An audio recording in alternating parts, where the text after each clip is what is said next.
அஸ்ஸலாமு அலைக்கும் வரஹ்மத்துல்லாஹி வபரகாத்துஹு. அன்பிற்கினிய சகோதர சகோதரிகளே, இது நாள்தோறும் நபிமொழி பாகம் 37 நபிகளாருக்கு வழங்கப்பட்ட 5 சிறப்பு அம்சங்கள். நபிகள் நாயகம் ஸல்லல்லாஹு அலைஹி வஸல்லம் அவர்கள் கூறினார்கள், எனக்கு முன்னர் யாருக்கும் கொடுக்கப்படாத 5 விஷயங்கள் எனக்கு கொடுக்கப்பட்டுள்ளன.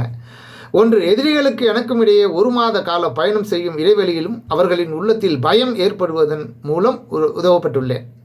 2. பூமி முழுவதும் சுத்தம் செய்யத்தக்கதாகவும் தொழுமிடமாகவும் எனக்கு ஆக்கப்பட்டுள்ளது. என்னுடைய சமுதாயத்தில் தொழுகையின் நேரம் அடைந்தவர் இருக்கும் இடத்தில் தொழுது கொள்ளலாம். 3. போரில் கிடைக்கின்ற பொருள்கள் எனக்கு ஹலாலாக்கப்பட்டுள்ளன, எனக்கு முன்பு ஹலாலாக்கப்பட்டதில்லை. 4. மறுமையில் சிபாரிசு செய்யும் வாய்ப்பும் கொடுக்கப்பட்டுள்ளேன். 5. ஒவ்வொரு நபியும் தங்களின் சமூகத்திற்கு மட்டுமே அனுப்பப்பட்டார்கள். ஆனால் நான் மனித இனம் முழுமைக்கும் யுக முடிவு நாள் வரை நபியாக அனுப்பப்பட்டுள்ளேன்.